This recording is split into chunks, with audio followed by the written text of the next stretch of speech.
Salut à toutes, salut à tous et bienvenue dans cette petite vidéo qui va peut-être être un peu grande et je m'en excuse, mais aujourd'hui on va avoir plein de matériel et des configs notamment qui ont été utilisés sur des véritables tournages d'une série de vidéos que j'ai envie de lancer sur la chaîne dans lesquelles on va s'adresser à des chefs-op, on va les inviter directement dans les vidéos et puis on va parler de leurs configs qu'ils ont utilisés sur tel ou tel tournage et voilà, ils vont pouvoir nous en parler un petit peu.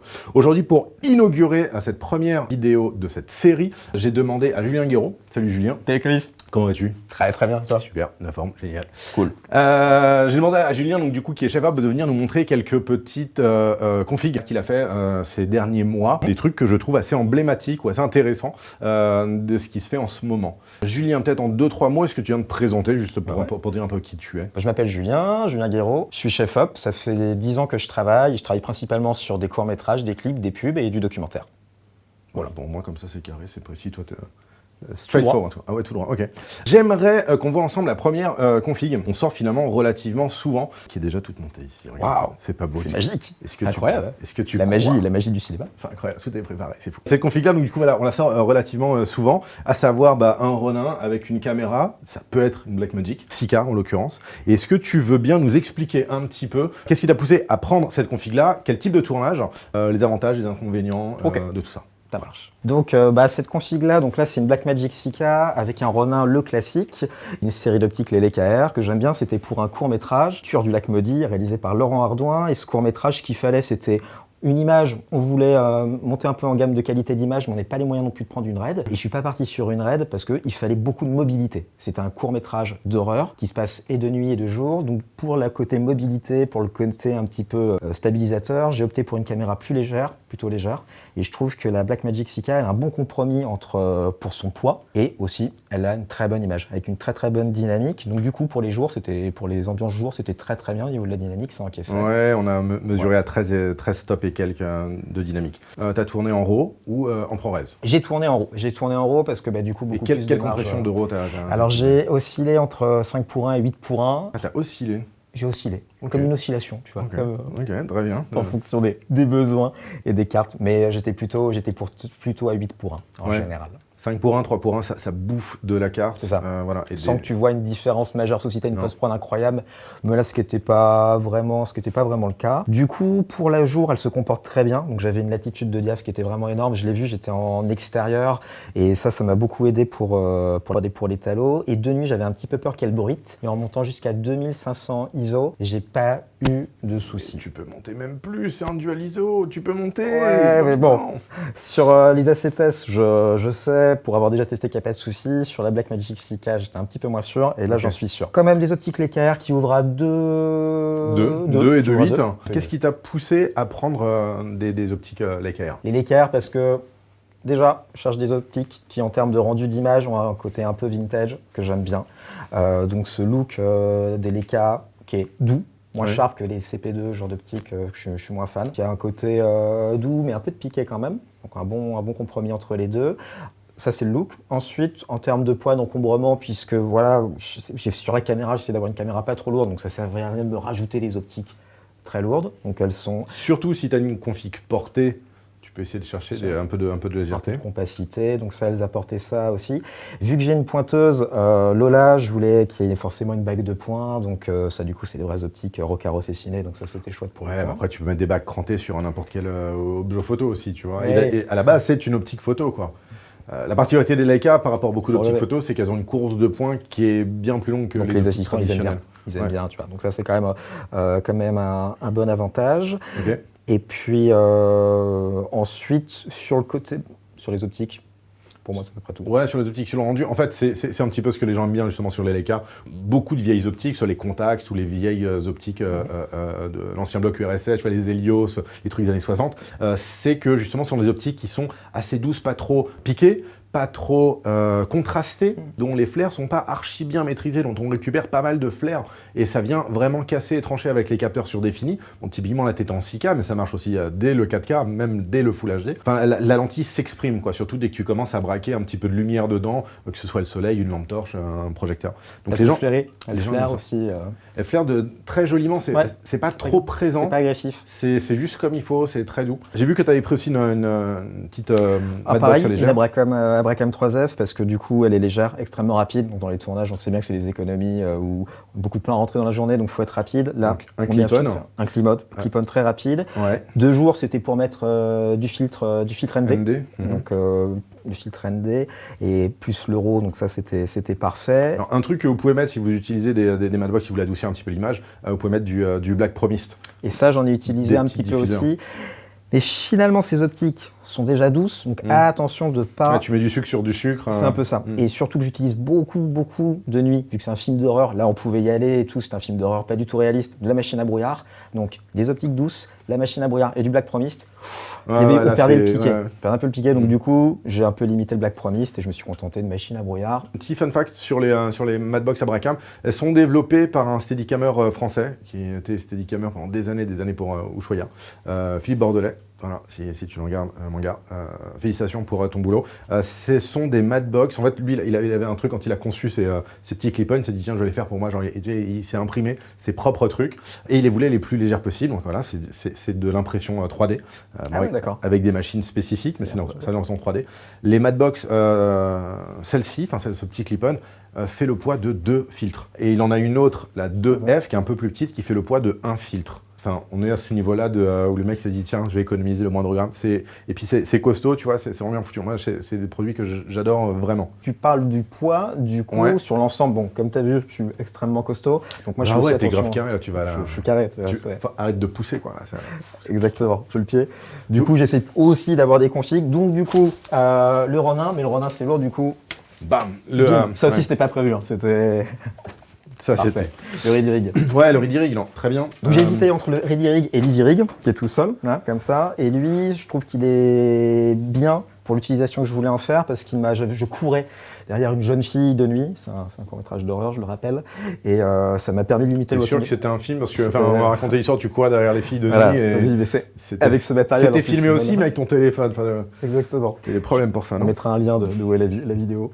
Et ça, du coup, ça limite le walking effect. L'Easy Rig, c'est quand même la solution qui est plébiscitée depuis des années, peut-être même des dizaines d'années. C'était déjà au début des années 2000 que les gens l'utilisaient avec des grosses DSR et tout l'épaule. Maintenant, il y a le Seren. Le Seren, c'était le système d'amortissement qui permet de se mettre au bout de l'Easy Rig.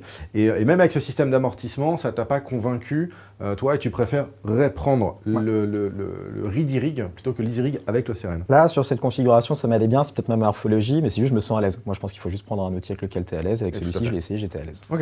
Ça va pas plus loin que ça. Donc après, du coup, le reste de la config est assez simple, non? Petit retour en arrière par rapport à ça. Le seul truc, c'est que par contre, il nécessite quand même d'être à 2 le Ready Rig. C'est-à-dire que autant le Easy peut vraiment t'en sortir seul, le Ready Rig, faut te faire aider par tes assistants. Honnêtement, c'est une question d'habitude. C'est une question d'habitude et de longueur de bras. De longueur de bras, je suis désolé, mais c'est vrai. T'as le droit de dire que je suis quand petit. les deux tiges qui... Non, mais c'est pas grave, mais évidemment, c'est un professionnel saurait faire ça tout seul, bien sûr. On va passer au sujet suivant, peut-être. Non, bon, vas-y, explique-moi le reste de ta config. Non, mais après, ceci dit, c'est vrai que je suis d'accord avec toi. C'est beaucoup plus sécurisant d'avoir une personne qui t'aide à accrocher. Bon, il y a quand même quelques matos dessus. C'est toujours mieux d'être deux. Donc du coup, au niveau... Ça, un retour 5 pouces sur le Ronin. Voilà. Retour de cadrage. Classique. 5 pouces. Liaison HF pour le follow focus. Donc follow focus, c'est des parties toi sur un... Nucleus M. Nucleus M. Okay. Nucleus M. Pas de souci, très bien, ça fait le job. Qu'est-ce qu'elle avait, ta pointeuse Lola? Moniteur, 5 pouces, 7 pouces? Moniteur, c'est un 7 pouces qu'elle met en bandoulière, ça c'est truc à elle. Okay. Et puis la liaison HF, et puis voilà. Ok, cool. On passe à config suivante. Deuxième config. Alors, config suivante. On monte un petit peu en gamme. Là, on est carrément sur de la RAID. Donc, est-ce que tu peux m'expliquer un petit peu, c'était quoi cette config? C'était pour quel projet? Alors, c'était pour un clip. Le clip, c'était Lady Bird pour le chanteur Jérôme Darblay, réalisé par Alexandre Lingeron. Et on a tourné dans un train. On a tourné dans un vrai train. Un vrai train. Un vrai train. Okay. On a évoqué de le faire en décor. C'est un wagon type Agatha Christie, tu vois, okay. alors un vieux train qui a du cachet, etc. En décor, ça coûtait cher. Donc on a quand même trouvé à 1 heure de Paris une association qui fait des vieux trains, qui te le loue pour la journée pour les tournages. Donc d'ailleurs, si ça vous intéresse, voilà, peut-être donner le lien. On mettra le lien dans la description. Comment s'appelle cette association? Ajecta, ils ont des vieux trains à 1 heure de Paris vers Provence. Donc ils nous ont mis à disposition un wagon à l'ancienne, extrêmement beau. Vu que tout se passe dans un wagon, je me suis dit, le format du wagon, ça m'a tout de suite fait penser au format 240. Donc je me suis dit, on va partir sur des optiques anamorphiques. Oui, et puis du coup, en plus, si tu me parles de wagon Agatha Christie. ouais, ça fait très cinéma quand on se projette tout de suite. Optique anamorphique, donc qu'est-ce que tu avais choisi comme optique? Alors sur les anamorphiques, moi je choisis les Kowa. J'aime bien ces optiques parce qu'elles sont douces, naturellement. Donc là, un petit peu pareil que ce qu'on disait tout à l'heure. Par contre, il faut y aller mollo sur, on filtre pas trop, quoi. C'est-à-dire que moi j'ai choisi de pas les filtrer nus parce que des optiques très douces, si en plus tu les filtres, tu casses un peu le piqué. Tu casses la définition, donc je suis resté sur les Kowa naturellement sans les filtrer. C'était en intérieur, donc j'ai pas besoin de filtre ND. Et puis tout de suite, tu poses le caillou sur l'arrêt de Gemini, tout de suite, tu as un rendu cinéma, quoi. Ouais, ça marche tout de suite. Plus les flares, donc tu as des flares, un bokeh, le bokeh anamorphique, qui n'est pas un bokeh sphérique, un bokeh dans l'autre sens, donc on le reconnaît tout de suite. Et j'ai mis les optiques sur la caméra et tout de suite au combo, les gens ils m'ont dit waouh, l'image est belle, j'avais rien fait. Oui, mais ça, après, c'est ton travail quand même. Tu vois, faut que tu dises oui, je sais, mais je vis des années à avoir une image comme ça, parfaite, au bout de 15 secondes. Et du coup, le reste de la config, alors t'es quoi? T'étais stabilisé, t'avais... t'es sur pied principalement, okay, non, c'était du tréposé. C'est le système Flowtech. Le système Flowtech, il est super bien parce qu'avec une main, t'as plus besoin de desserrer des vis, quoi. Avec une main, oui, en fait, t'as un loquet et ça te déloque les deux sections les deux sections d'un coup. Donc tu peux le passer de très très bas à très très haut. Très haut pour moi, en 2 secondes. Donc hyper souple, hyper versatile. Et il est assez léger. Quand tu l'as sur l'épaule et que tu te trimballes. Ouais, c'est des branches en carbone. Donc, c'est vrai, donc il est assez léger. Et il est quand même assez solide. Donc, voilà. La tête FSB8, tu trouves que c'est une bonne tête pour ce type de config? C'est une bonne tête, faut pas moins. D'accord. Voilà. FSB8, ça prend 10 kg a priori là, sur une config comme ça, entre la batterie, la caméra, l'objectif et tout ça. Honnêtement, si tu atteins que les 5 kilos, tu es déjà au bout du monde, quoi. C'est vrai que c'est un pied qui est léger, qui est bien manipulable. Alors, Madbox, c'est la même. La même, mais équipée de volets, celle-ci. Pourquoi équipée de volets? Les anamorphiques, ils ont l'avantage, c'est qu'ils flairent beaucoup. Mais il y a des fois, moi j'étais sur fond vert, j'avais un fond vert, et je voulais parfois couper les flares. Parce que ça pouvait gêner pour l'incruse, pour la post-prod, ça pouvait être embêtant. Donc du coup, les volets, c'était pour couper. Tu avais un fond vert quoi, sur la vitre pour. Parce que le train bouge pas en fait. Le train bouge pas. Le train ne bouge pas. Donc je suis dans le wagon en direction face de la fenêtre. J'ai donc mes persos qui sont dans un compartiment, qui sont donc de profil. Et dans ma fenêtre, pour donner l'impression que le train bouge, puisqu'il bouge pas, on avait à 3-4 mètres dehors de la fenêtre, on avait un fond vert. Alors, 3-4 mètres dehors, et encore, c'est pas forcément assez loin. Parce que le problème quand tu as un fond vert, je sais pas si tu as expérimenté ça, mais tu te retrouves à avoir de la lumière qui bounce sur le fond vert, qui revient sur tes acteurs, et tes acteurs sont un peu verts. Et quand tu fais ton incruste... C'est tout le problème que j'ai eu sur ce tournage. Pour parler, c'est le problème majeur que j'ai eu, mais on pouvait pas se mettre plus loin, parce que si je me mettais plus loin, mon fond vert était plus assez grand, donc tout le problème, c'est des retours de verre. Donc là, il faut des drapeaux, il faut la lumière, donc ça c'était une des contraintes techniques qu'on a eues, c'est le retour de verre. Objectif anamorphique, mais si je me souviens bien, tu m'avais pris également du Leica, mais ça c'est du sphérique, c'est pas de l'anamorphique. Alors sur la config du train, ce qui était très particulier vu que c'est un vrai train, on avait le train dans son jus. Par contre le défaut c'est que c'est petit un train. C'est pas très large. C'est pas fait pour tourner avec une équipe de 15 personnes, avec le pointeur, le son, tout ça. Donc vu que c'était pour mon plan large face à la fenêtre, on voulait toute la fenêtre. Les Kowa, en termes de focale, la plus courte c'est le 40. Il n'y a pas plus court que ça. Donc si tu veux un plan large au 40 dans un train où tu as 2,30 m de recul, t'es battu. Après, le 40, c'est sur la hauteur. Ça te fait, vu que c'est un x2, ça te fait un 20 en largeur. Mais là, on veut toute la fenêtre. Si on veut toute la fenêtre pour notre fond vert, en hauteur, j'étais battu. J'étais battu. Je perdais de la fenêtre. D'accord, donc c'est pas la largeur en fait qui te faisait... C'est pas la largeur, c'était la hauteur. D'accord. C'était la hauteur. Et en termes de hauteur, vu que je perdais, on a mis un 19 mm Leica, qui n'est pas anamorphique. On a donc dû changer de monture. Parce que les Kowa, ils sont en monture PL et les Leica en monture EF. On est en train de voir justement pour récupérer les montures EF pour les Kowa. D'accord, tu pourrais mettre les Kowa en monture EF. Et si c'est le cas, du coup, ça allégerait beaucoup les configs parce que la monture côté cam pour les PL, beaucoup plus costaud et lourde. Ouais. Et si on reste sur de l'EF, moi j'aime beaucoup l'EF. Voilà, on est en train de voir pour échanger. Bref, voilà, c'était la petite info du siècle. Après le changement de monture, très sincèrement, ça mettait 5 minutes. Ouais, mais des fois c'est des 5 minutes que t'as pas. Ouais, dans le plan de travail, tu le prévois, on essaie de faire en sorte qu'il y ait 2-3 changements max dans la journée. Qui respecte le plan de travail? Personne. Qui dit, les gars, il est 11h59, il nous reste 1 minute pour finir le... C'est bon? Ok, super. Non, jamais. Voilà, puis je fais le malin, on était en retard, on n'a pas respecté le plan de travail. Évidemment, personne. En tout cas, le 19 mm, il nous a sauvé la mise pour le plan large. Et du coup, après, pouf, on rajoute des Des bandes bandes noires de noires, 40 ok. pour un petit peu faker. Voilà. Mais ça match, ça va bien matcher. Ah oui, mais ça se fait. Alors ça se fait régulièrement. Si vous tournez un anamorphique, sachez que ça se fait régulièrement de prendre une optique sphérique, notamment pour des endroits étriqués. Je pense, ça nous est encore arrivé il y a une semaine et demie pour des mecs qui tournaient en voiture, voilà. Et puis on a pris un 1642 ingénieux pour le coup, qui était aussi en PL. Ils n'ont pas eu besoin de changer, mais ça leur permettait d'avoir une focale large, mais qui n'était pas anamorphique. Et la caméra, alors tu avais deux choix, la Alexa Mini et la G Mini, et au final, il t'est arrivé une mésaventure, c'est que la Alexa n'était plus dispo. Voilà. Donc le choix est fait. C'est bien, ça te facilite, quand le choix est fait, ça te facilite un peu la vie, mais c'est pas du tout un choix par défaut. Moi, je suis vraiment content de la non, Gemini. mais alors, elle est très bien, la Gemini. Je pense même que pour le coup, vu tes configs, c'était peut-être mieux la Crop Gemini. factor. Ça, à cause du crop factor. Et le fait que la Gemini, c'est la seule règle qui a été réfléchie vraiment bien pour l'anamorphique. Elle est plus haute, le capteur est un peu plus haut que les autres caméras RED. Et du coup, on récupère du champ en hauteur. C'est quand même mieux quand tu es en anamorphique d'avoir une fenêtre plus haute que de tourner bêtement avec un capteur 16-9 ou DCI. Ce qui était hyper important pour moi, c'était d'avoir un crop factor le moindre petit possible par rapport à la contrainte du lieu, et une caméra qui puisse prendre de la monture PL. Donc du coup, la Gemini, elle combinait les deux. Elle fait de la 5K, donc en 5K, on peut cropper dedans. Ça nous, pour la post-prod, ça va nous... Vous avez fait du ralenti? On a fait du ralenti le lendemain en studio pour filmer ce qui va être incrusté dans le fond vert. D'accord, ok. Donc il y a le fond vert de la fenêtre. Le lendemain, on a filmé en studio. Donc là, c'est deux personnes qui s'enlacent. Donc on avait un travelling circulaire. On a tourné autour d'eux, pas en 5K, mais en ralenti, parce que du coup, pour faire le ralenti, on a descendu un petit peu. Descendu en 4K, en 2K, et on a obtenu un super ralenti d'au moins 120, je crois. Tu peux monter à 120 4K 120, ouais. 4K 120, c'est ça, 4K 120. Donc ça marche très très bien. J'ai pas encore vu les images. Alors, tu avais un follow HF, donc pareil, transmetteur, et tu étais toujours avec la même assistante. Toujours. Est-ce que tu tournes toujours avec la même pointeuse? Oui, à mesure du possible, ouais. Parce qu'il faut fidéliser ses équipes, pour plein de raisons. Donc tu refais des cartes, et puis au bout de 5 tampons, exactement, ils ont une caméra gratuite. Exactement. Une bague de points offerte. Exactement. Ah, c'est une de chez toi d'ailleurs. Ah, c'est pour ça qu'on passe notre temps à commander les bagues de points. Ouais, c'est très bien, on va te les facturer après. Follow, transmetteur sans fil, et le retour se faisait là-dessus. Mais je crois qu'au dernier moment, tu as rajouté, parce qu'il était question dans le train d'avoir un seul retour, initialement. Exactement.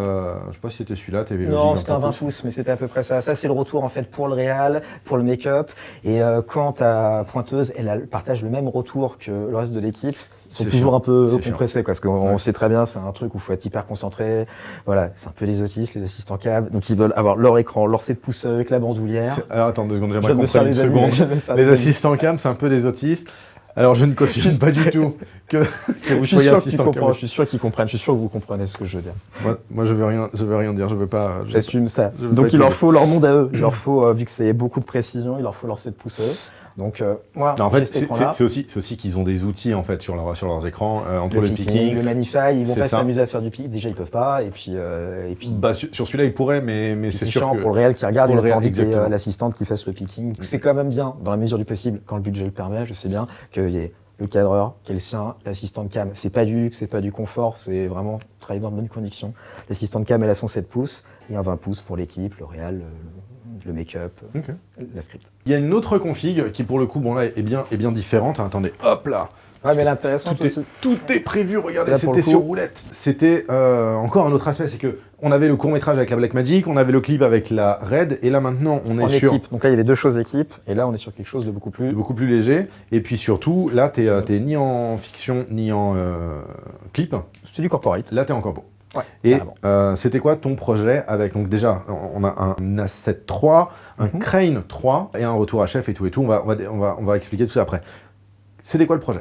Le projet, c'était un corporate où il fallait filmer un château qui appartient à l'État, qui s'appelle le château de Villers-Cotterêts. Et il faut faire un avant-après. Donc c'est un château, il est totalement abandonné, c'est du vrai urbex, si c'est des lieux qui plaisent. Et du coup, il va être reconstruit par l'État d'ici 2 mois.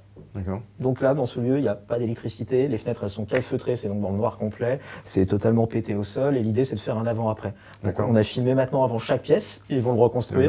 Valérie Damido du Crane 3. Exactement. Donc du coup, là, tu es parti sur quelque chose de relativement léger. Tu veux me dire, du coup, si c'était léger, pourquoi est-ce que tu as un transmetteur sans fil? Donc là, c'est du Holyland Cosmos 600. Avec ça, parce que je ne vois pas de follow focus. Écoute, pas de follow focus. Il fallait être léger. En termes de budget, on était sur d'autres d'autres enveloppes que pour les courts-métrages. Donc du coup, c'était le boulot d'une personne. Et ça c'est pour le réel. Liaison à chef pour qu'il puisse avoir un petit peu un retour, puisque c'est des plans où il n'y a personne dedans. Donc ça, c'est un peu particulier si tu filmes vraiment des pièces vides. Donc quand il y a quelqu'un dans l'image, c'est tout de suite un peu stabilisé. Quand il y a personne dans l'image, tu sens tout de suite plus les défauts, les imperfections du stabilisateur. Je me suis dit, est-ce que le crane va être assez stable pour pouvoir faire des beaux balayages de ces pièces qui sont vides, et ça a très très bien marché. Et pourquoi Crane plutôt que Ronin S par exemple, ou Ronin classique, ou Movi Est-ce que c'est question de budget? Est-ce que c'est parce que de poignée, question un petit peu de budget, parce que le Ronin classique, en termes de poids, toute la journée, quand tu as vraiment... Il y avait peut-être 50 lieues à faire ou 30 lieues à faire, 30 pièces à faire dans la journée, sans harnais, je me serais pété le dos. Et pourquoi pas le harnais, parce que c'est une question de budget. Donc sur le budget, moi c'était soit du Crane 3, soit du Ronin S. Et en termes d'ergonomie, ça c'est les goûts et les couleurs. Moi je préfère le Crane 3 que tu tiens comme ça, plutôt qu'un truc que tu tiens comme ça. Alors je suis d'accord avec toi, c'est vrai que quand tu es crevé Tu le reposes. Comme ça, alors déjà tu peux le reposer, mais ouais, le fait de tendre son bras comme ça, tu parles avec L'Oréal. Tu peux parler, tu fais ta vie et tout, t'es prêt à retourner, clac. Moi, je préfère ça. J'avoue que lui, par rapport au Ronin S, pour tenir des heures et des heures. Ensuite, c'est autofocus. Donc 1635 optique native FE de Sony. Sur lequel fonctionne l'autofocus. Je me mettais à 2.8, je suis sur un A7 III qui en ISO, c'est un killer dans les basses lumières. Donc, si tu veux, ça fonctionnait bien, puisque la grosse particularité de ce lieu, c'est qu'il n'y avait pas d'électricité. Alors, merci d'en parler. Viens avec moi. On a préparé ici, justement, les trucs que tu avais installés, toi, dans le château. C'est ces deux éclairages-là seulement que tu avais pris pour le château. Parce que là, il y a un petit souci de placement, je pense. Ah pardon, excusez-moi, un petit souci de placement. Bah dis non, c'est scandalisant. Tu veux pas refaire ton entrée là? Non, pas besoin. Ok, c'est toi qui veux. On va garder tout ça au montage. Cette vidéo va faire 1h30. T'avais un Nonlight Forza 500, donc c'est un cob 500 watts LED, et le cob 300 que t'as pris aussi. Pour faire des contres. Ouais, des contres, avec un cob 300, ça patate quand même, hein. Un cob 300, ça la patate un peu d'une blonde. Donc une blonde, c'est 2 kg de tungstène, donc c'est assez violent. Voilà, mais lui, le Forza 500, donc ouais, c'est 3000 watts, équivalent en tungstène, un peu plus de 3000 watts. En lumière blanche, avec des effets incorporés, etc. Il fallait que ça soit un peu doux et uni, puisque donc, on le rappelle, c'est des pièces calfeutrées, fermées dans le noir, mais t'es dans le noir complet. Si tu patates ça à pleine puissance, sans rien nu, c'est extrêmement dur. Très très moche, ça projette des ondes dégueulasses. Donc il faut étaler doux. Donc du coup, alors moi j'aime beaucoup la Chimera, boîte à lumière, et là-dessus tu rajoutes un Snapgrid qui va vraiment là-dessus. Par contre, tu perds clairement en diaph. C'est pour ça que c'est important d'avoir des sources très très puissantes. Ouais, surtout quand t'as des pièces qui sont très grandes. Qui sont très très grandes. Ouais. Mais là du coup, tu as une surface d'émission qui est quand même très grande, donc tu peux arroser large, quoi. Nous, c'est la softbox le plus grand qu'on ait en circulaire. Elle fait 1,50 m de large. C'est gigantesque. Déjà que celle du cob était pas mal, on était déjà à 90, là 150 cm. Donc je m'en servais d'une pour faire un petit peu... J'étais au crane, donc il y avait du mouvement, donc je faisais une en latéral pour avoir un avant-plan, et puis le cob éventuellement pour l'arrière-plan. Donc avec juste 2 sources, j'ai débouché entièrement des salles de château. Par contre, il fallait les brancher. C'est ce que j'allais dire. Alors pour les brancher, il n'y a pas de prise. Non. Donc du coup, tu as pris. Exactement. Et alors ça, est-ce que tu peux nous en parler? Et ben ça, c'est extrêmement léger. Oui. Est-ce que tu veux bien nous faire une petite démonstration, Clavis? Bien sûr. Hier, j'ai fait deux tractions avec. Ah, c'est 35 kilos, je crois. Et là, les gens à la vidéo se rendent pas compte qu'en fait, il va vomir, en fait. Là, je te dis, là, tout de suite, il va faire... C'est super lourd. C'est 35 kilos. Toi, t'avais un électro quand t'es parti? Oui. Oui, j'avais... Non, mais en vérité, ça va. Mais c'est vrai que ça pèse quand même son poids, quoi. Il y a l'équivalent de 5 kWh avec 4 kWh utiles qui permet d'alimenter n'importe quelle source en 230. Et en puissance watt, du coup, tu peux alimenter quoi avec ça? Tu peux tirer l'équivalent de 2 kg. Donc tu peux mettre une blonde dessus en permanence, ou tu peux mettre 4 comme ça. Puisque la LED, c'est l'avantage par rapport aux blondes. C'est le meilleur rendement. Là, c'est des 500 watts, donc tu peux en mettre 4 simultanément. Ça va te durer comme ça pendant 2 heures. Donc 4 à pleine puissance pendant 2 heures. Ou sinon, que 2 pendant 4 heures. Ou 1 pendant 8 heures. J'utilisais les deux, alors pas en continu, parce qu'on passait d'une pièce à l'autre. J'ai pas eu de problème de... Ouais, c'est easy, quoi. Puis on recoupait, on a 1 heure de repas à midi, voilà quoi. Je t'ai demandé également, en parlant d'éclairage, je t'ai demandé de me montrer, toi, un éclairage que tu avais bien aimé, qui t'avait surpris ou intéressé ou machin. Et tu avais choisi... T'as choisi celui-là. Alors celui-ci en plus il est sur le court-métrage dont on a parlé tout à l'heure, avec la Blackmagic Sika de forêt, de nuit. Ça que je le présente rapidement, donc c'est un éclairage LED bicolore, 720 watts, on a 4 fois 180 watts ici. Enfin que je l'ai pas cassé. Si tu l'as cassé. Non. Je prendrai chez de caution de quelqu'un, c'est pas grave. Du coup, on a 720 watts bicolore, donc c'est 720 watts sur l'intégralité de sa course. C'est le Lightman 4 Luxe LED, il fait 21 kg et il patate sévère, vraiment, patate très fort. Il y a 5000 watts tungstène. Ouais, c'est l'équivalent de 5000 watts, ouais. Et il y a un truc qui est génial, pour de la LED, c'est bon déjà pour de la LED être aussi puissant, c'est quand même bien, et c'est qu'il est bicolore. Et donc ça, c'est pour ça que moi je l'ai pris dans le court-métrage, parce que j'avais... Parce qu'il est bicolore. Ouais, alors j'avais besoin de deux choses, j'avais besoin de puissance. J'essaie de tourner le maximum en LED parce que la LED, rendement de lumière, ça chauffe pas, c'est plus compact, voilà, plein de raisons. Et puis en puissance, ce qui manque un peu en LED, c'est de la puissance. Il y a 4-5 ans, de la LED aussi puissante. Maintenant, si je dis des conneries, mais ça n'existait pas, je crois. La LED, elle commence à avoir des avancées technologiques vraiment chouettes. Donc lui, pour en revenir à lui, en tout cas, voilà, le côté bicolore combiné à sa puissance pour de la LED, je me suis dit, putain, il faut ça, quoi. Donc j'ai fait un effet nuit avec effet nuit-lune. Effet lune. Qui a vachement... Moi, j'en suis content. Après, en soi, honnêtement, pour une source de lune, c'est bien aussi d'être quelque chose de directif, cru, ouais, donc c'était bien. Vous utilisez la machine à fumer, donc ça, les raies de lumière. La machine à fumer, je disais. Vous n'aviez pas les deux? J'avais les deux, c'est vrai, mais je préfère la machine à brouillard, t'as raison. Oui, mais vous crachiez les deux. Il fallait cracher, ouais. On le verra. Mais alors, par contre, du coup, ça va de 3000 à 5006. Ça va de 2008 à 6005. Alors, attention. Attends, je dis ouais, voilà. Alors, je suis à 1%. Donc, on va de 2800 jusqu'à 6500. Par contre, moi, il y a un truc, tu m'avais dit.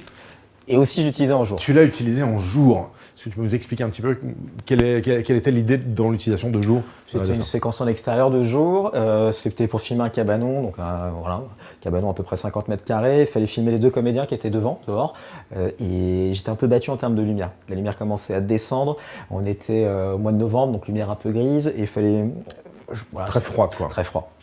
L'idée, c'est le début du film. On recrutait un petit côté cabanon, ambiance près d'un lac, un peu été. Soir d'été, chaud. Voilà, on est bien. Ouais. Voilà. Bon, là, c'est mort. Je me suis dit, mon électro, il fout rien, donc je vais m'emmerder. C'est sur roulette. Donc je lui ai dit, ramène le bousin. Et on l'a foutu en direct. On est en jour. Sans softbox. Sans softbox, bah non, puisqu'on n'a pas dit qu'il y en avait. Donc sans softbox en direct. La source est à peu près de côté à 8 mètres. 10 mètres peut-être du cabanon, en direct un peu au piquet pour simuler un soleil couchant. On le fout à 2800. Et là du coup, pouf, ça a débouché toute la façade. Alors évidemment, ça fait des ombres, mais le soleil fait des ombres aussi, donc moi ça me dérange pas. Après, si tu regardes, il y a un léger multicast d'ombre, parce que tu as 4 sources, mais il est pas archi visible. Il n'est pas archi visible. Et puis, pour le coup, il vaut mieux avoir un multicast d'ombre que d'avoir un plan froid, que c'est censé passer l'été. Tu regarderas le plan, c'est pas gênant. J'ai foutu un peu de branchage devant pour faire un effet, il y avait des arbres en forêt pour faire un effet un peu d'ombre projetée. Et puis du coup, ça marche plutôt bien. Okay. Et ça, pour ça marche bien. Et là, je voudrais l'utiliser pour un prochain projet dans pas longtemps pour déboucher l'intérieur d'un appart et en bandes. Et je voudrais voir comment il se comporte en le balançant sur un reflow et bancé. Un appart. Alors ça doit être un bel appart. C'est un salon et je suis sur le balcon. Je suis sur le balcon. Ah ok, d'accord. Ça je le fous sur le balcon. Je suis un ultra bands au-dessus que j'incline vers mon appart où il y a une espèce de baie vitrée et je veux déboucher, donner un effet soleil. Mais en indirect, pas en direct pour que ce soit plus doux. En direct, ça va tout patater. Bah écoute, parfait. Donc voilà, bicolore, tu peux utiliser en bands ou en direct. Et d'ailleurs, il faut dire que lui aussi fonctionnerait sur le Powerbox Cube qu'on a montré tout à l'heure. Écoute, je crois qu'on a fait le tour des différentes configs dont je voulais parler moi aujourd'hui. Est-ce que tu as quelque chose à rajouter? Non, sur les configs, on a fait le tour. Tout va bien, super. Merci beaucoup. Merci à toi, Chris. Écoute, merci à toi. Merci d'utiliser le matos, de nous faire plein de retours. Tu vois, des petits trucs et astuces, parce qu'on a beau l'utiliser sur des plans qu'on fait aussi ici. Des fois, c'est bien d'avoir des retours dans différentes configurations. Ah si, il y a un truc dont on n'a pas parlé. Vu qu'on parlait de ta pointeuse Lola. Lola passe des après-midi à tester les configs chez nous, là, dans la salle de test. Et c'est très bien. C'est très très bien. Et voilà, si j'ai un message à dire, c'est les amis, dès que vous avez des configs qui sont inconnues pour vous ou un peu grosses. Pas que pour les pointeurs. Hein. Surtout tout le monde, pour tu peux tout le monde. l'appliquer. Faites des tests. Vous venez chercher, je dis n'importe quoi, un éclairage, une blonde. Bah, c'est bien de faire confiance au loueur, mais des fois il peut se passer 1000 trucs. Vous testez, ça prend une seconde, sur une prise, ça s'allume, ça s'éteint, ça se focalise ou non, vous testez le pied, les papillons serrent bien, oui ou non. Voilà. Et on est plus que demandeurs de ça, nous, dans les boîtes de loc. Faites des tests. Et là, quand je vois Lola qui se tape des heures et des heures et des heures de tests pour des configs, des fois qu'elle a déjà monté, etc., eh ben, elle revient et elle les reteste parce que des fois, il y a peut-être une vis qui est desserrée, parce que des fois, c'est peut-être un câble qui n'est pas assez long. Parce que, eh ben, voilà, il faut le faire. Et systématiquement, il y a toujours des petites bidouilles à rajouter, à enlever, à modifier. Tout le temps. Donc faites des tests, super important. Et puis, dans la mesure du possible, sur des plans payés, faites-vous également payer les journées de test. Ce n'est pas du travail gratuit que vous devez... Et de repérage. C'est pas du travail gratos que vous offrez à la prod. Prendre une journée pour tester une config cam, c'est une journée pendant laquelle vous ne bossez pas. Et du coup, expliquez à la prod. La plupart des prods sont au courant, quoi. Voilà, c'est pas une journée de cadeau que vous leur offrez. Vous n'êtes pas payé juste pour le moment où vous êtes sur le tournage. S'il faut s'assurer avant que tout le tournage se passe bien, ben, c'est une journée de perdu, quoi. Donc voilà, en tout cas, venez tester le matériel. C'est pour ça qu'on a des salles de test. Et voilà, tout bon loueur a ça à vous proposer, c'est normal. Voilà, on a fait le tour. C'est bon pour moi. Super. Merci beaucoup d'avoir suivi la vidéo qui est un petit peu longue. J'espère que vous avez appris 2-3 trucs et que c'était intéressant et que ce format de vidéo vous plaira, j'espère. Vous me direz dans les commentaires si ça vous plaît, on en refera d'autres. Si ça vous plaît pas, on en refera d'autres parce que de toute manière, on en a d'autres en stock. Quand vous verrez cette vidéo, on en aura déjà tourné d'autres. Mais dites-nous quand même. Voilà. Mettez-nous un pouce en l'air si vous aimez pas et un commentaire si vous aimez bien. Et pourquoi, évidemment. N'oubliez pas dans tous les cas de toute manière de vous abonner. À bientôt.